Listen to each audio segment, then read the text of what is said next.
Hello DAV students, मेरा नाम है मनीष और आज से हम स्टार्ट करने वाले हैं साइंस। साइंस में सबसे पहले हम चैप्टर 1 को ब्रीफली स्टडी करेंगे और इसमें जितने सारे भी क्वेश्चंस है, जितने सारे भी की पॉइंट्स है, उसको अच्छे से समझेंगे। किसी भी क्वेश्चन को रटना नहीं है, समझ के पढ़ना है। समझ के पढ़ोगे तो खुद ब खुद याद हो जाएगा, रटने की ज़रूरत भी नहीं पड़ेगी। तो वीडियो को लास्ट तक देखना है, मैं एक एक क्वेश्चन को अच्छे से समझाऊंगा। तो साइंस का पहला चैप्टर जो है आवर इन्वायरमेंट। इन्वायरमेंट में क्या क्या होता है, जो भी चीज़ हमारे आसपास है, everything around us is called environment. Environment दो चीज़ों से बेसिकली मिलके बनता है। पहला है बायोटिक एंड दूसरा है एबायोटिक। तो बायोटिक और एबायोटिक किसको बोलते हैं? जितने भी लिविंग थिंग्स है सबको हम बायोटिक बोलेंगे। जितने भी लिविंग थिंग्स है, चाहे वो एनिमल हो, प्लांट हो, ह्यूमन हो, ये सब बायोटिक कहलाते हैं। और एबायोटिक किसको बोलेंगे? All non living things are called abiotic. तो यही दो चीज से हमारा इन्वायरमेंट बना हुआ है। जितने भी चीज आसपास में देखते हो वो या तो बायोटिक होगा या तो एबायोटिक होगा। अब बायोटिक जो एलिमेंट्स हैं उसको फिर आगे कैटेगराइज किया गया है। बायोटिक एलिमेंट्स क्या क्या हो गए? पहला प्लांट हो गया, दूसरा एनिमल्स हो गया, तीसरा ह्यूमन हो गया, फोर्थ जो हो गया डिकम्पोजर हो गया, और फिफ्थ जो हो गया स्कैवेंजर हो गया। डिकम्पोजर स्कैवेंजर जो है इसी तीनों में आता है। ब्रॉडली तीन ही पार्ट में डिवाइड किया गया है, प्लांट्स, एनिमल और ह्यूमन। तो प्लांट्स जो है वो क्या करते हैं? प्रोड्यूसर्स कहलाते हैं। क्यों प्रोड्यूसर्स कहलाते हैं? क्योंकि प्लांट्स अपना फूड खुद से बनाते हैं by the help of photosynthesis process. तो इसीलिए प्लांट्स को प्रोड्यूसर्स बोलते हैं, ये किसी पे डिपेंडेंट नहीं होते हैं। उसी तरह से एनिमल को हम कंज्यूमर्स बोलते हैं। क्यों एनिमल को कंज्यूमर्स बोलते हैं? क्योंकि ये प्लांट्स पे डिपेंडेंट होते हैं। या तो प्लांट्स को डायरेक्टली ये ईट करते हैं, डायरेक्टली खाते हैं, या तो एनिमल्स उस एनिमल को खाते हैं जो कि प्लांट्स प्लांट्स पे डिपेंडेंट होता है या प्लांट्स को खाता है। ह्यूमन भी कंज्यूमर्स के कैटेगरी में आता है, क्योंकि ह्यूमन भी प्लांट्स पे ही डिपेंडेंट होता है और अदर एनिमल्स पे ही डिपेंडेंट होता है। उसके बाद एनिमल्स को जो है फर्दर क्लासिफाई किया गया है थ्री पार्ट्स में, थ्री कैटेगरी में डिवाइड किया गया है। पहला क्या है? हार्बीवोर्स, दूसरा है कार्निवोर्स एंड तीसरा है ओमनीवोर्स। हार्बीवोर्स किसको बोलते हैं? हार्बीवोर्स वैसे एनिमल्स को बोलते हैं जो कि डायरेक्टली प्लांट्स को खाते हैं, जैसे कि गाय हो गई, बकरी हो गई। ये सब क्या है? हार्बीवोर्स एनिमल है। तो हार्बीवोर्स एनिमल को प्राइमरी कंज्यूमर भी बोलते हैं, क्योंकि ये डायरेक्टली प्लांट्स पे डिपेंडेंट होते हैं। दूसरा है कार्निवोर्स एनिमल। कार्निवोर्स एनिमल उस एनिमल्स को बोलते हैं जो कि किसी दूसरे एनिमल को खाते हैं, जैसे कि टाइगर, लायन। ये सब क्या है? कार्निवोर्स एनिमल है। तो इनको और हम क्या बोलते हैं? दूसरा नेम इसका क्या है? सेकेंडरी कंज्यूमर्स, क्योंकि ये डायरेक्टली प्लांट पे डिपेंडेंट नहीं होते हैं, ये इनडायरेक्टली प्लांट पे डिपेंडेंट होते हैं। ये किसको खाते हैं? हार्बीवोर्स को ये ईट करते हैं। और हार्बीवोर्स क्या ईट करते हैं? प्लांट पे। तो अल्टीमेटली ये कार्निवोर्स जितने एनिमल हो गए वो प्लांट्स पे इनडायरेक्टली डिपेंडेंट हो गए। तीसरे तीसरा कैटेगरी जो है वो है ओमनीवोर्स। ओमनीवोर्स वैसे एनिमल को बोलते हैं जो एनिमल प्लांट्स पे डायरेक्टली डिपेंडेंट भी होता है और एनिमल्स पे भी डिपेंडेंट होता है। मीन्स वो प्लांट्स को भी खाते हैं और वो एनिमल को वो किसी और एनिमल्स को भी खाते हैं, जैसे कि ह्यूमन। ह्यूमन क्या है? ओमनीवोर है। ह्यूमन क्या है? एक ओमनीवोर एनिमल है। तो इसी तरीके से एनिमल को तीन पार्ट में कैटेगराइज किया गया है, हार्बीवोर, कार्निवोर्स एंड ओमनीवोर्स। अब इस चैप्टर के कीवर्ड्स को देख लेते हैं। पहला कीवर्ड दिया गया है बायोडिग्रेडेबल। डेफिनेशन क्या कहता है? Substances that can be broken down into simpler substances bye micro organism. ऐसे सब्सटेंसेस जिसको हम ब्रोकन डाउन कर सकते हैं, यानी कि डीकम्पोज कर सकते हैं इनटू माइक्रो ऑर्गेनिज्म। तो ऐसे सब्सटेंसेस को हम क्या बोलेंगे? बायोडिग्रेडेबल। फॉर एग्जांपल पेपर हो गया, क्लॉथ हो गया, इसको हम डिकम्पोज कर सकते हैं। तो ये सब बायोडिग्रेडेबल का एग्जाम्पल हो गया। लेकिन प्लास्टिक जो है उसको डिकम्पोज नहीं कर सकते हैं, वो कभी नहीं सड़ता है, तो वो नॉन बायोडिग्रेडेबल मटेरियल हो गया। दूसरा दिया गया है कंज्यूमर्स। कंज्यूमर्स किसको बोलते हैं? मैंने अभी बताया। एक होता है प्लांट्स जिसको प्रोड्यूसर्स बोलते हैं, एक होता है एनिमल्स जिसको हम कंज्यूमर्स बोलते हैं। तो कंज्यूमर्स क्या होता है? Animal that do not make their own food and are dependent on producers. Animal ऐसे एनिमल जो कि अपना फूड खुद से नहीं बनाते हैं और डिपेंडेंट होते हैं किस पे? प्रोड्यूसर्स पे, यानी कि प्लांट्स पे। तो जैसे उसमें भी बहुत सारे कैटेगरी होते हैं, हार्बीवोर्स, कार्निवोर्स, ओमनीवोर्स। तो वो सारे क्या कहलाते हैं? प्रोड्यूसर्स कहलाते हैं। सॉरी, वो सारे क्या कहलाते हैं? कंज्यूमर्स कहलाते हैं। उसके बाद तीसरा कीवर्ड क्या है? डिकम्पोजर्स। डिकम्पोजर्स किसको बोलते हैं? Organism which derive their food from dead and decaying plants and animals. Decomposers वो होते हैं जो कि अपना फूड कहाँ से लेते हैं, सड़ते हुए यानी डिकेइंग यानी कि सड़ते हुए प्लांट्स और एनिमल से लेते हैं। जैसे कि बैक्टीरिया हो गया, फंगी हो गया, ये सब क्या करता है, अपना फूड कहाँ से लेता है, सड़ते हुए प्लांट्स और एनिमल से लेता है। जो कि डेड एनिमल और डेड प्लांट्स होते हैं उनसे ये अपना फूड बनाता है और उसको डिकम्पोज कर देता है। ये ज़रूरी है डिकम्पोजर्स का होना, क्योंकि अगर ये डिकम्पोजर नहीं होगा तो हमारा इन्वायरमेंट क्लीन नहीं रह पाएगा, ये गंदा हो जाएगा, है ना। क्योंकि अगर कोई डेड प्लांट्स और डेड एनिमल को डिकम्पोज करने वाला ही नहीं होगा तो हमारा प्लैनेट प्लांट्स और डेड एनिमल से ही भर जाएगा। क्लियर। तीसरा क्या दिया है, फूड चेन। फूड चेन क्या होता है, a series of organism interrelated sequentially via their food. One organism get eaten by another, which in turn gets eaten by yet another, and so on. इसमें बोला जा रहा है कि एक ऑर्गेनिज्म दूसरे ऑर्गेनिज्म को खाता है और उस दूसरे ऑर्गेनिज्म को तीसरा ऑर्गेनिज्म खाता है और इसी तरीके से एक चेन बन जाता है। तो इसको हम फूड चेन बोलते हैं। फॉर एग्जाम्पल, जैसे ग्रास को कौन खाती है, गोट खाती है, बकरी खाती है, और गोट को फिर लायन।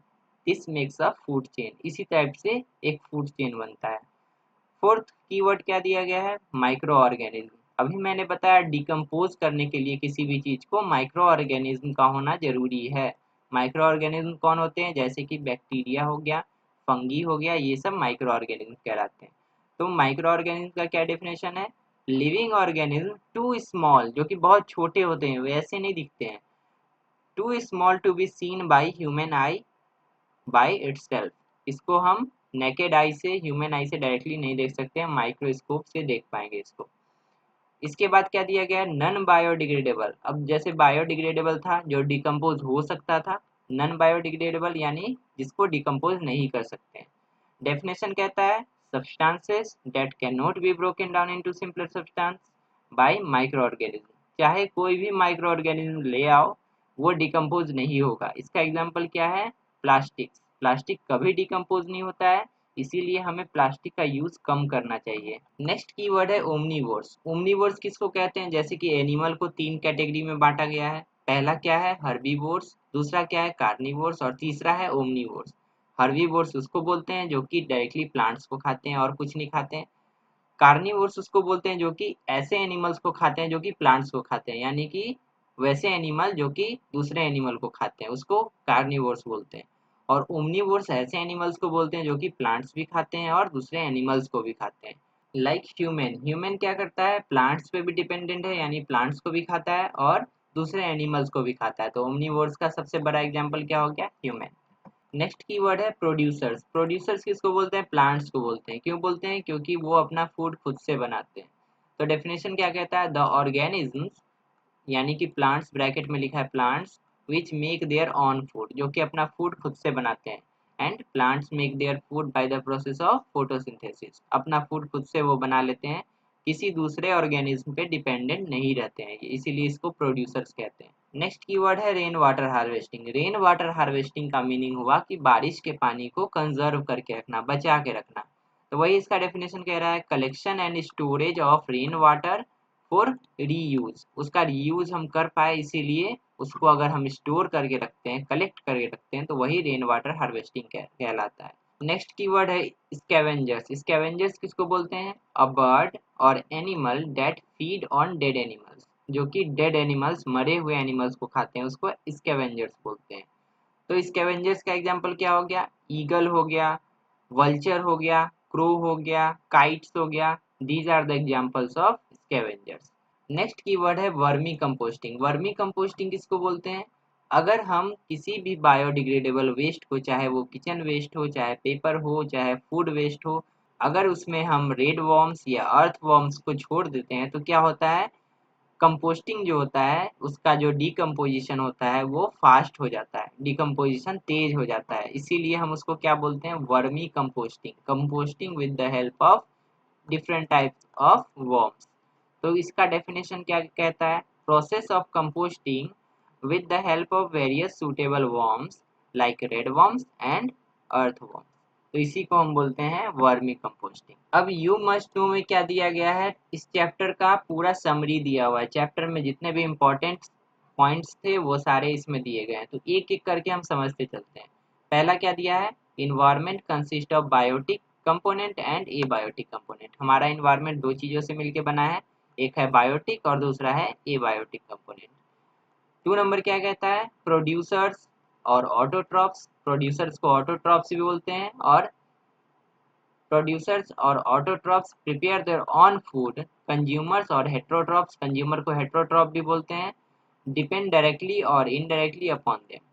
इसमें क्या कह रहा है, प्रोड्यूसर्स या ऑटोट्रॉप्स एक ही चीज़ है, अपना फूड खुद से बनाते हैं, और कंज्यूमर्स जो होते हैं जिसको हेट्रोट्रॉप्स भी बोलते हैं वो इस पे डिपेंडेंट होते हैं। कंज्यूमर्स कौन हो गया, जितने भी एनिमल्स हैं चाहे ह्यूमन हो, ये सारे कंज्यूमर्स कहलाते हैं, और उसको हेट्रोट्रॉप्स भी बोलते हैं। तो ये डायरेक्टली और इनडायरेक्टली, डायरेक्टली और इनडायरेक्टली कहने का मतलब क्या हुआ कि कोई एनिमल प्लांट को डायरेक्टली खाता है, और कोई एनिमल ऐसे एनिमल को खाता है जो कि प्लांट्स को खाता है, तो इनडायरेक्टली प्लांट पे वो भी डिपेंडेंट हुआ। तो जितने भी हार्बीवोर हो, कार्निवोर हो या ओमनीवोर्स एनिमल हो, जो भी हो, वो सारे कंज्यूमर्स कहलाते हैं, और वो प्रोड्यूसर्स पे डायरेक्टली या इनडायरेक्टली डिपेंडेंट होते हैं। क्लियर। थर्ड नंबर पॉइंट क्या कह रहा है, प्राइमरी कंज्यूमर्स और herbivores feed only on plants. जितने भी प्राइमरी कंज्यूमर है यानी कि हार्बीवोर्स जितने भी हैं, वो सिर्फ प्लांट्स को खाते हैं, वो किसी दूसरे एनिमल को नहीं खाते हैं, तो इसीलिए इसको प्राइमरी कंज्यूमर बोला गया है। और जितने भी एनिमल को खाने वाले एनिमल्स हैं, दूसरे एनिमल को खाने वाले, उसको बोलते हैं secondary consumer. Clear. 4 number point क्या कह रहा है, सेकेंडरी कंज्यूमर और carnivores feed on other animal. यही अभी मैंने बताया, सेकेंडरी एनिमल, सेकेंडरी कंज्यूमर जितने भी हैं वो दूसरे एनिमल को खाते हैं। क्लियर। 5 नंबर बोल रहा है, animal which feed on both producers as well as consumer. इसमें देखो, जो प्रोड्यूसर्स को खाते हैं यानी प्लांट्स को खाते हैं, एंड कंज्यूमर्स यानी अदर एनिमल को खाते हैं, आर कॉल्ड ओमनीवोर्स। यानी प्लांट्स और एनिमल को खाने वाले एनिमल्स को क्या बोलते हैं, ओमनीवोर्स बोलते हैं। 6 नंबर पॉइंट में क्या कह रहा है, decomposers break down dead and decaying plants. Decomposers क्या करते हैं, ब्रेक डाउन करते हैं किसको, डिकेइंग और डेड प्लांट्स को, एंड एनिमल्स, एनिमल्स को भी ब्रेक डाउन करते हैं इनटू मिनरल्स, उसको मिनरल्स में ब्रेक डाउन करते हैं। दीज गो इनटू सॉइल, और ये मिनरल्स जो हैं फिर वापस मिट्टी में मिल जाते हैं, and are used again by plants, और ये मिनरल्स जो है वापस से फिर प्लांट्स यूज कर लेते हैं। इसी को मिनरल साइकिल कहते हैं। This process is called recycling of minerals, और इसी प्रोसेस को मिनरल का रिसाइकलिंग कहते हैं। मिनरल्स क्या होते हैं, इनिशियली सॉइल में पाए जाते हैं, मिट्टी में। मिट्टी से कहाँ गया मिनरल, प्लांट में गया, प्लांट को कोई एनिमल खाया, फिर एनिमल क्या किया, उस एनिमल को कोई दूसरा एनिमल खाया, फिर वो एनिमल मर गया, फिर उस मरे हुए एनिमल को डिकम्पोज करके बैक्टीरिया और जितने भी डिकम्पोजर्स होते हैं, उस एनिमल को डिकम्पोज करके वो मिनरल वापस से मिट्टी में मिला देते हैं। तो इसी को बोलते हैं हम recycling of minerals. Mineral recycle हो गया ना, जहाँ से मिनरल आया था फिर वापस से वहीं चला गया। तो decomposer is the important thing that helps in recycling of minerals. Next point 7 में कह रहा है, biodegradable minerals can be decompose by micro organism. जितने भी बायोडिग्रेडेबल मटेरियल्स है, सॉरी मटेरियल यहाँ पे लिखा हुआ है, जितने भी बायोडिग्रेडेबल मटेरियल है उसको हम डिकम्पोज कर सकते हैं, यानी कि break down into simpler substance. Decompose का मतलब यही होता है। तो उसको हम डिकम्पोज करते हैं with the help of micro organism. Micro organism कौन है, बैक्टीरिया एंड फंगी। तो जितने भी बायोडिग्रेडेबल मटेरियल है उसको हम बैक्टीरिया और फंगी का यूज करके उसको डिकम्पोज कर सकते हैं। नेक्स्ट दिया गया 8 नंबर में, non biodegradable material can not B decompose by micro organism. जितने भी नॉन बायोडिग्रेडेबल मटेरियल्स हैं उसको हम डिकम्पोज नहीं कर सकते हैं, चाहे माइक्रो ऑर्गेनिज्म ले आओ या कोई और चीज़ ले आओ, नहीं होगा वो डिकम्पोज। इसीलिए जैसे कि इसका एग्जांपल क्या है, नॉन बायोडिग्रेडेबल का प्लास्टिक। प्लास्टिक का यूज़ इसीलिए हमें नहीं करना चाहिए क्योंकि वो डिकम्पोज ही नहीं हो पाता है। क्लियर।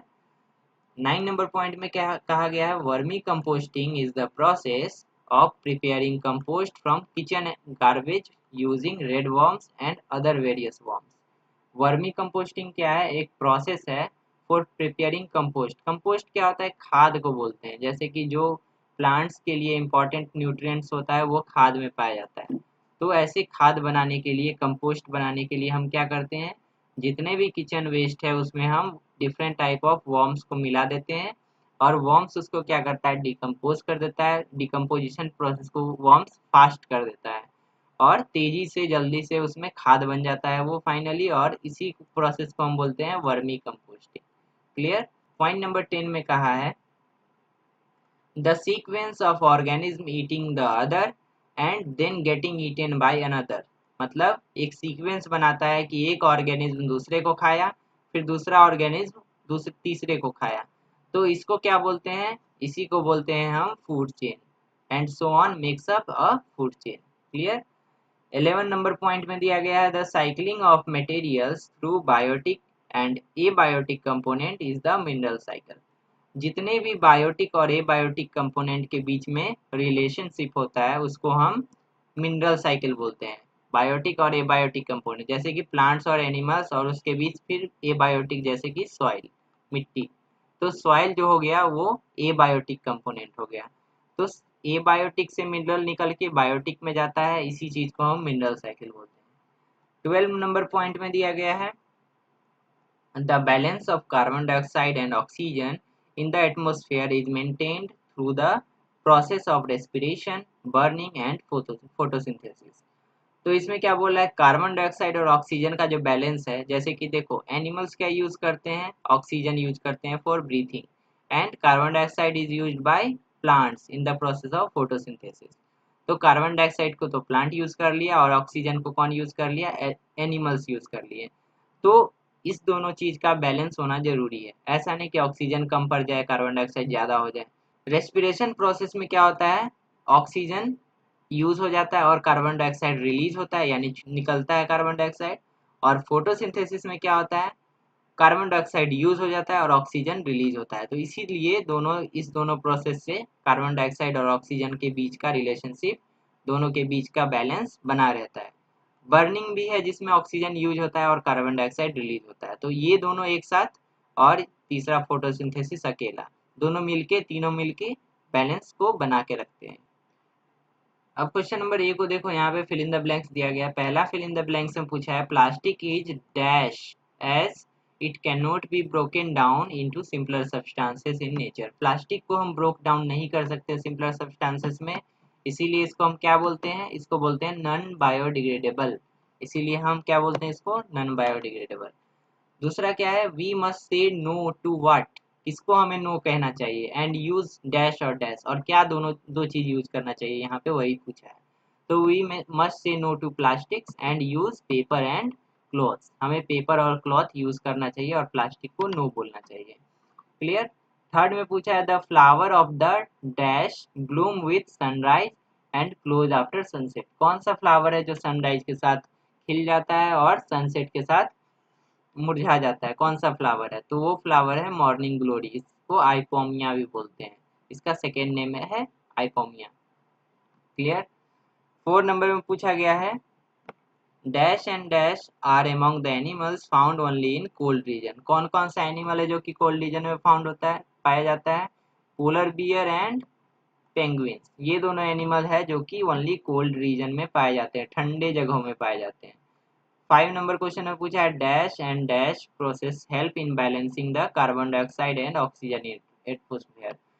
दो चीजें ऐसे हैं जो कि कार्बन डाइऑक्साइड और ऑक्सीजन का बैलेंस को बना के रखते हैं, वो क्या क्या है, एक है रेस्पिरेशन यानी कि सांस लेना, और दूसरा है फोटोसिंथेसिस यानी कि food making process of plants. इसी प्रोसेस से प्लांट्स अपना फूड बनाते हैं। तो इससे ऑक्सीजन निकल, इससे कार्बन डाइऑक्साइड रिलीज होता है और इसमें कार्बन डाइऑक्साइड यूज हो जाता है, इससे फिर ऑक्सीजन रिलीज होता है, इससे इसमें फिर ऑक्सीजन यूज हो जाता है।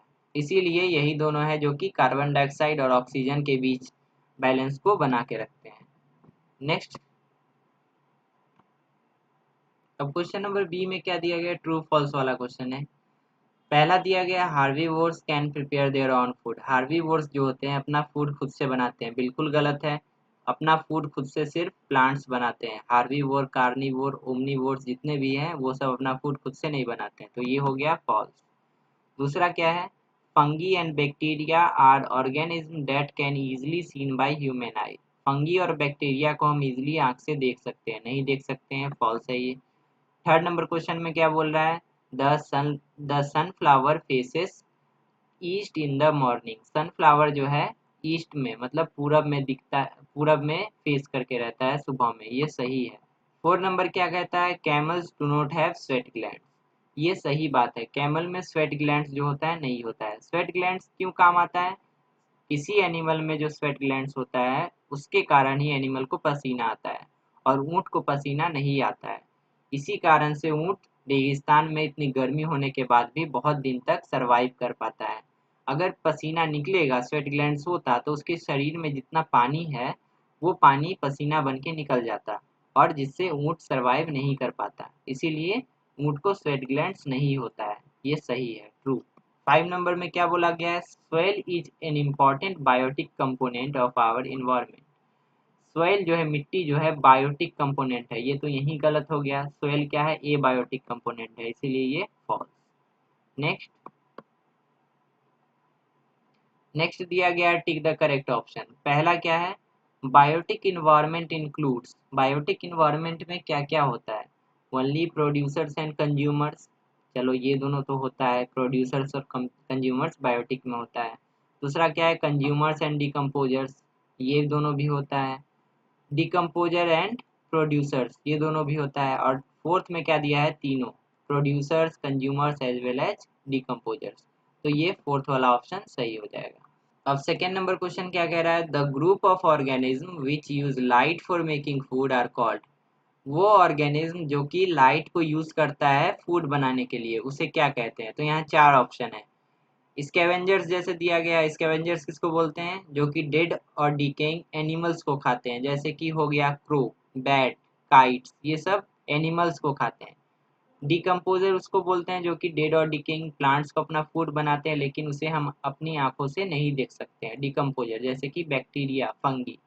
हेट्रोट्रॉप्स किसको बोलते हैं, हेट्रोट्रॉप्स वैसे एनिमल्स या ऑर्गेनिज्म को बोलते हैं जो कि प्लांट्स पे डायरेक्टली या इनडायरेक्टली डिपेंडेंट होते हैं, जैसे कि जितने भी एनिमल हो गए वो हेट्रोट्रॉप्स हैं, ह्यूमन हेट्रोट्रॉप्स हैं।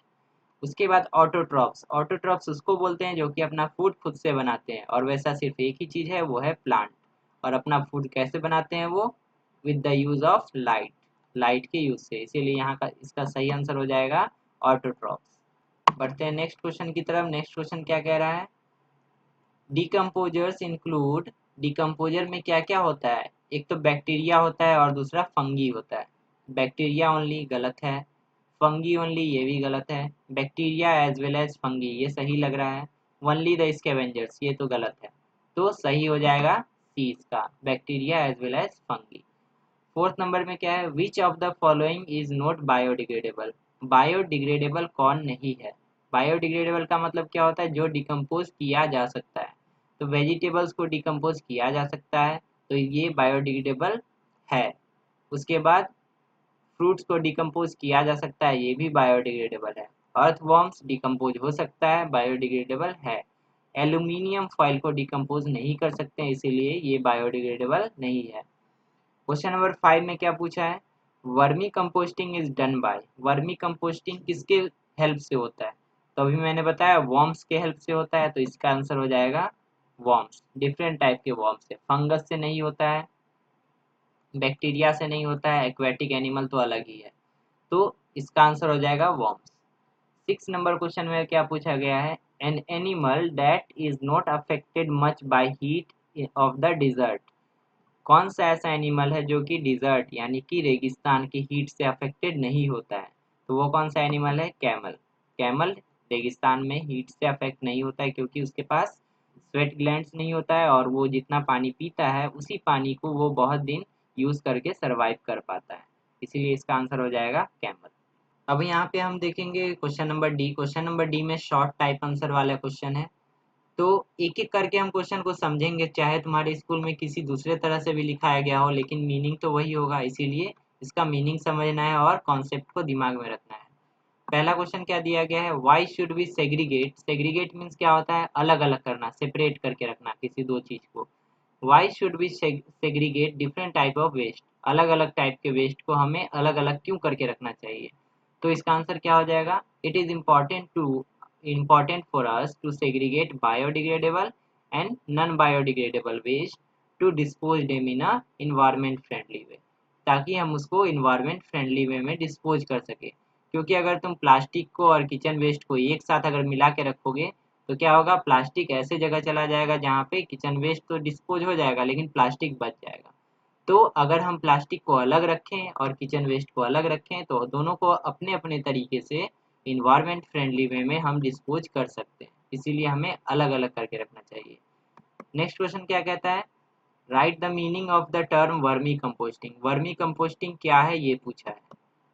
ये क्या है, the process of forming compost, compost बनाने का जो तरीका है, with the help of various worms, different type of worms के use, different type of worms के हेल्प से, usually red worms, white worms and other earth worm, जैसे कि रेड वर्म हो गया, वाइट वर्म हो गया और other different type of earth worm हो गया। तो ये सब का यूज करके अगर हम कंपोस्ट बनाते हैं तो उसी को बोलते हैं हम वर्मी कंपोस्टिंग। अब क्वेश्चन नंबर 3 क्या कह रहा है, which component of air gets used up during the process of photosynthesis. तो फोटोसिंथेसिस में क्या यूज होता है, कार्बन डाइऑक्साइड यूज होता है। जितने भी एनिमल कार्बन डाइऑक्साइड को एक्सहेल करते हैं उसी को प्लांट्स लेके फोटोसिंथेसिस प्रोसेस में यूज कर लेते हैं। तो इसका आंसर हो जाएगा carbon dioxide gets used up during the process of photosynthesis. Clear. Question number 4 क्या कह रहा है, suggest any 5 activities that can help to save the environment. 5 activity ऐसा बताना है जिससे इन्वायरमेंट हम बचा सकते हैं, मतलब इन्वायरमेंट को गंदा होने से बचा सकते हैं। क्या क्या 5 तरीका है, पहला क्या है, प्लांटिंग मोर ट्रीज, उसके बाद separating waste material before disposal, separate करके जो बायोडिग्रेडेबल है उसको अलग डिस्पोज करेंगे, नॉन बायोडिग्रेडेबल को अलग डिस्पोज करेंगे। तीसरा क्या है, रेन वाटर हार्वेस्टिंग, इससे भी हमारा इन्वायरमेंट सेव होता है। फोर्थ क्या है, यूजिंग वर्मी कंपोस्ट, जितने भी केमिकल वाले कंपोस्ट होते हैं, खाद होते हैं जितने भी केमिकल वाले, उसकी जगह हमें क्या करना चाहिए, वर्मी कंपोस्ट यूज करना चाहिए। और पांचवा क्या है कि कंट्रोलिंग पॉल्यूशन, हमें पॉल्यूशन को कंट्रोल करना चाहिए। तो ये हो गया 5 पॉइंट जिससे हम अपने इन्वायरमेंट को सेव कर सकते हैं। क्वेश्चन नंबर 5 में क्या पूछा गया है, how does nature maintain a balance between the amount of oxygen and carbon dioxide in the atmosphere. Nature carbon dioxide और ऑक्सीजन के बीच कैसे बैलेंस बना के रखता है। ऐसा क्यों नहीं होता है कि बहुत सारा कार्बन डाइऑक्साइड भर गया हमारे एटमोस्फेयर में या बहुत सारा ऑक्सीजन हो गया, दोनों तो लेवल बैलेंस होके रहता है, क्यों होता है। तो इसका आंसर क्या है, plants consume carbon dioxide for photosynthesis, photosynthesis के लिए कार्बन डाइऑक्साइड यूज कर लेते हैं प्लांट्स एंड रिलीज ऑक्सीजन, और ऑक्सीजन छोड़ते हैं बैक इनटू द एटमोस्फेयर। उसके बाद क्या है, this is how nature maintains a balance, और इसी तरीके से क्या करता है, नेचर बैलेंस को मेंटेन करके रखता है। तो यहाँ पे देख सकते हो कार्बन डाइऑक्साइड और वाटर को यूज करता है कोई प्लांट, और किसके प्रेजेंस में, in the presence of sunlight and chlorophyll, और क्या बनाता है, ग्लूकोज बना देता है जो कि प्लांट्स अपना फूड के तरह यूज कर लेता है, और रिलीज क्या करता है, ऑक्सीजन, जो कि सारे एनिमल्स ऑक्सीजन को ब्रीथिंग के लिए यूज कर लेते हैं। तो इसी तरह से कार्बन डाइऑक्साइड और ऑक्सीजन के बीच एक बैलेंस बना रहता है। अब क्वेश्चन नंबर ई में लॉन्ग टाइप आंसर है, इसको एक एक करके समझना है ध्यान से। पहला क्वेश्चन क्या कह रहा है, distinguish between autotrophs and heterotrophs, और बी में क्या बोला है, डिकम्पोजर्स एंड स्कैवेंजर।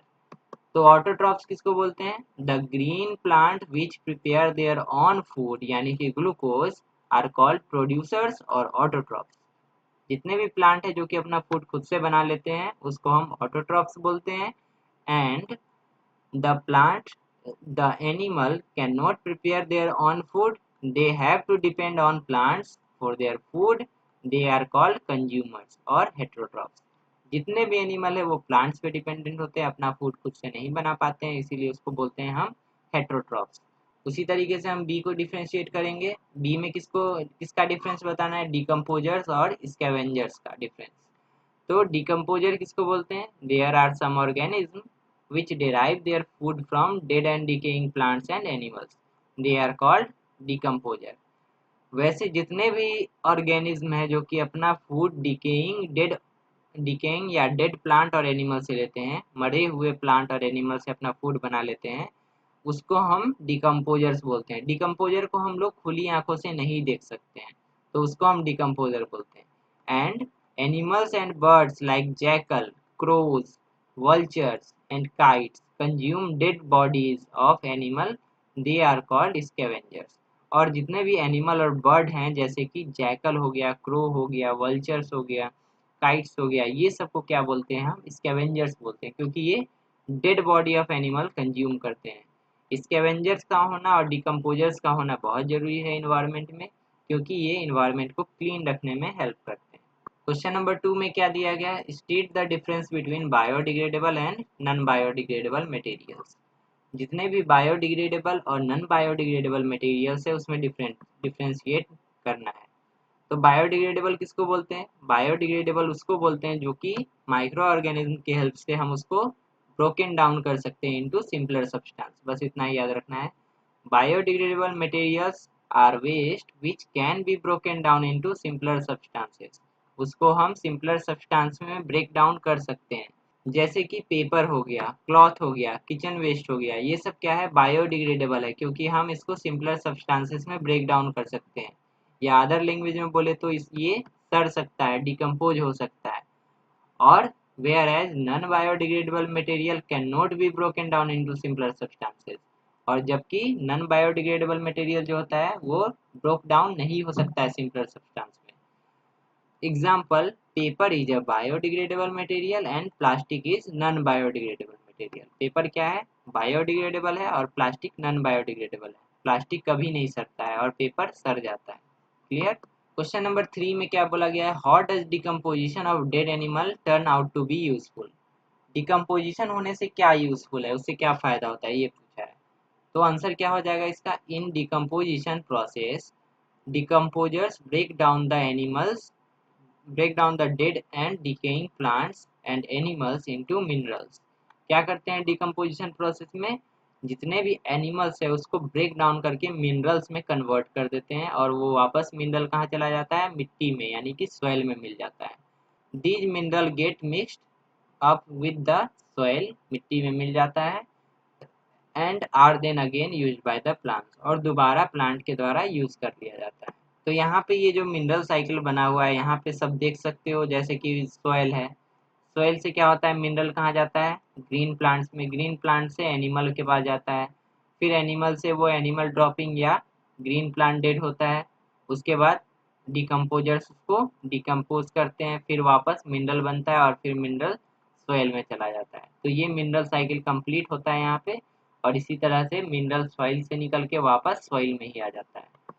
अब देखते हैं 4 नंबर क्वेश्चन। 4 नंबर में क्या पूछा गया है? Why is the rain water harvesting a ray of hope. Ray of hope means आशा की किरण, for overcoming the present scarcity of water. Scarcity means क्या होता है? कमी। स्कार्सिटी मीन्स कमी, scarcity of water in cities. तो रेन वाटर हार्वेस्टिंग हमारे लिए कैसे एक अच्छा उम्मीद बन गया है, ताकि हम शहरों में पानी की कमी को कम कर सकें। ये कैसे हमारे लिए एक उम्मीद बना हुआ है? इसका आंसर क्या हो जाएगा? Rain water harvesting can supplement the requirement of water in cities. Rain water harvesting से क्या होता है कि शहर में पानी का कमी को पूरा किया जा सकता है। And raise the sub soil water level, और जमीन के अंदर जो वाटर लेवल होता है ना, जैसे कि जमीन ये इतना नीचे है और पानी यहाँ तक है, तो जो ये पानी है जैसे कि, तो जब पानी ये पंप से निकालते हो ऊपर, तो ये वाटर लेवल जितना ऊपर रहेगा उतना अच्छा होगा ना, वाटर लेवल जितना ऊपर तक रहेगा उतना अच्छा होगा, तो ये वाटर लेवल को इंक्रीज कर देता है। तो this can help in maintaining and increasing the greenery in urban areas. और इससे क्या हेल्प होता है कि अर्बन एरिया यानी शहरी एरिया में क्या होता है? ग्रीनरी बढ़ता है, हरियाली बढ़ती है। This is how rainwater harvesting is ray of hope for overcoming the present scarcity of water in cities। ये तो क्वेश्चन का ही लास्ट लाइन यहाँ पे लास्ट में लिख देना है। क्वेश्चन नंबर 5 में क्या दिया गया है? Why do buffaloes cool themselves in water during summer? गर्मी के दिनों में बफेलोज ज़्यादातर पानी में ही क्यों रहना पसंद करती है? क्यों अपने आप को पानी में ठंडा करने के लिए पानी में ही रहती है? तो आंसर क्या हो जाएगा? Buffaloes cool themselves in water during summer because, अपने आप को पानी में ठंडा रखती है क्योंकि buffaloes are black in colour. Buffalo क्या होती है? कलर में ब्लैक होती है, और ब्लैक क्या होता है? धूप में जल्दी गर्म होता है, तो बफेलोज को गर्मी जल्दी लगती है। And do not have efficient sweat glands, और उसके पास स्वेट ग्लैंड्स भी नहीं होता है, क्योंकि अगर पसीना ही नहीं निकलेगा जैसे कि ह्यूमन में स्वेट ग्लैंड्स होता है, इसीलिए पसीना आता है, और जब पसीना आता है और हवा चलती है तो किसी भी इंसान को फिर ठंड लगती है, लेकिन इसके पास स्वेट ग्लैंड्स ही नहीं होता है, इसीलिए वो अपने आप को पानी में रखती है। Hence, they feel the heat more and need to cool themselves by remaining in water. इसीलिए वो हम सब से ज़्यादा गर्मी महसूस करती है और अपने आप को ठंडा रखने के लिए वो कहाँ रहती है, पानी में रहती है। क्लियर? अब 6 नंबर क्वेश्चन में बोला गया है draw a diagram that shows the relationship between biotic and abiotic component of the environment. Biotic component क्या क्या है? बायोटिक कंपोनेंट है प्लांट्स, एनिमल और ह्यूमन, ये तीनों है बायोटिक कंपोनेंट। और ये बायोटिक कंपोनेंट क्या क्या है? एयर है, वाटर है, सॉइल है, रॉक्स है, ये सब ए बायोटिक कंपोनेंट है। तो सबके बीच रिलेशनशिप कौन बताता है? मिनरल्स बताता है। तो हम यहाँ पे मिनरल साइकिल ड्रॉ कर देंगे। मिनरल साइकिल बुक में दिया गया है, इसी को हम ड्रॉ करेंगे। मिनरल साइकिल क्या बताता है कि मिनरल सॉइल से निकल के ग्रीन प्लांट्स में जाता है, ग्रीन प्लांट्स से एनिमल में जाता है, या तो डायरेक्ट प्लांट डेड हो जाते हैं तो डेड प्लांट्स में चला जाता है। फिर एनिमल से जब एनिमल मर जाते हैं तो उससे डिकम्पोजर फिर मिनरल्स को निकाल के फिर वापस सोयल में पहुंचा देता है। उसी तरह से डेड प्लांट्स का भी मिनरल्स को डिकम्पोज करके वापस वो सोयल में चला जाता है। तो मिनरल साइकिल यही दिखाता है, मिनरल साइकिल को ही ड्रॉ करना है 6 नंबर क्वेश्चन में। अब क्वेश्चन नंबर 2 में क्या पूछा है? The waste segregation method adopted by two neighbours. दो नेबर यहाँ पे रमेश और सुरेश है ना, कैडबरी 5 स्टार वाला रमेश सुरेश है यहाँ पे, are shown here in the form of pie chart. इसको हम बोलते हैं पाई चार्ट, जो गोल बना के ऐसे ऐसे कट किया रहता है ना, इसको हम पाई चार्ट बोलते हैं। तो यहाँ पे पाई चार्ट के फॉर्म में दिखाया गया है, study the pie chart carefully and answer the question that follows. पहला क्वेश्चन क्या पूछा है? Name the two items of waste disposed of by Ramesh that need to be separated from one another. कौन सा दो वेस्ट है जो कि रमेश को सेपरेट करना चाहिए था? तो यहाँ पे देखो, किचन वेस्ट और प्लास्टिक वेस्ट को एक साथ डाल डाल दिया है ये, है ना। तो इन दोनों को एक साथ नहीं डालना चाहिए, जैसे कि सुरेश अलग अलग डाला है लेकिन ये एक साथ डाल दिया है। तो इसको कौन सा वेस्ट को अलग रखना चाहिए था? इसी को। तो इसका आंसर हो जाएगा किचन एंड प्लास्टिक वेस्ट, क्योंकि किचन वेस्ट क्या है? बायोडिग्रेडेबल है, और प्लास्टिक वेस्ट है नॉन बायोडिग्रेडेबल। तो बायोडिग्रेडेबल को अलग रखना चाहिए हमें, और नॉन बायोडिग्रेडेबल को अलग रखना चाहिए। क्वेश्चन नंबर 2 में पूछा गया है identify the biodegradable materials disposed of by Suresh. Suresh कौन कौन सा बायोडिग्रेडेबल मटेरियल को डिस्पोज किया है? बायोडिग्रेडेबल मतलब जिसको डिग्रेड करना, जिसको डिकम्पोज करना इजी होता है। तो ये हो गया पहला, किचन वेस्ट डिस्पोज किया है, पेपर वेस्ट डिस्पोज किया है, ये दोनों जो हो गया ये हो गया बायोडिग्रेडेबल। तो इन दोनों को हम यहाँ पे लिख देंगे 2 नंबर का आंसर में। 3 नंबर में क्या पूछा है? Of the two who according to you is more eco friendly and why. तो हमारे हिसाब से ज़्यादा इको फ्रेंडली कौन है? ज़्यादा इको फ्रेंडली सुरेश है, क्योंकि ये किचन वेस्ट अलग फेंकता है, प्लास्टिक वेस्ट अलग फेंकता है। तो इसका आंसर क्या लिख देंगे? Suresh is more eco friendly because he disposed kitchen waste separately and plastic waste separately. इसका आंसर यही हो जाएगा। क्लियर? क्वेश्चन नंबर 3 में क्या दिया गया है? क्रॉसवर्ड पजल दिया गया है। पहला क्या दिया गया है? ए में, ए को यहाँ पे भरना है ऐसे। Do not make their own food, उसको क्या बोलते हैं? हेट्रोट्रॉफ्स बोलते हैं। हेट्रोट्रॉफ्स अपना फूड खुद से नहीं बनाते हैं, प्लांट्स पे डिपेंडेंट होते हैं। और जो प्लांट्स को क्या बोलते हैं? ऑटोट्रॉफ्स बोलते हैं। तो यहाँ पे हेट्रोट्रॉफ्स होगा, यहाँ पे हेट्रोट्रॉफ्स फिल कर देना है। उसके बाद बी में दिया गया है none living components. None living component किसको बोलते हैं? ए बायोटिक को बोलते हैं। लिविंग कंपोनेंट यानी बायोटिक, नन लिविंग यानी ए बायोटिक। तो यहाँ पे बी में ए बायोटिक भर देंगे। सी में क्या पूछा है? मैं मीट ईटर्स। मीट ईटर्स कौन है? कार्निवोर्स। कार्निवोर्स को हम मीट ईटर्स बोलते हैं। तो सी में यहाँ पे कार्निवोर्स फिल कर देंगे। उसी तरह डी में क्या पूछा है? Vulture is a scavenger. Scavenger है वल्चर, तो डी में यहाँ पे स्कैवेंजर्स हम फिल करेंगे।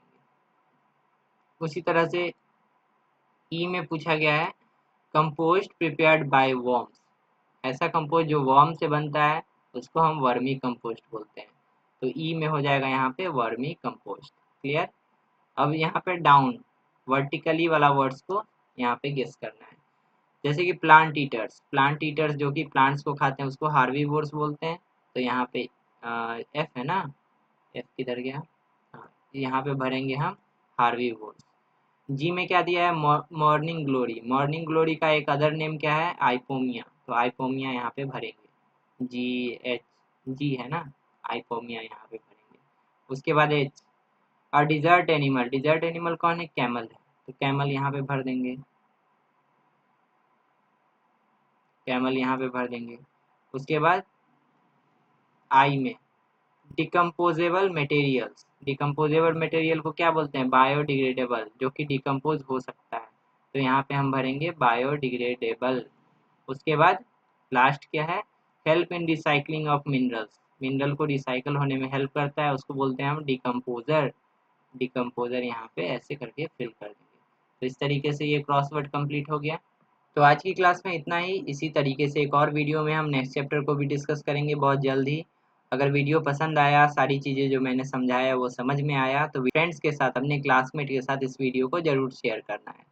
चैनल को अगर अभी तक सब्सक्राइब नहीं किया है तो चैनल को सब्सक्राइब कर लो, क्योंकि इसी तरीके से डीएवी क्लास 6 के बहुत सारे वीडियोज़ आने वाले हैं। तो मिलते हैं अगली वीडियो में, तब तक के लिए बाय, अपना ध्यान रखो और अच्छे से पढ़ाई करते रहो।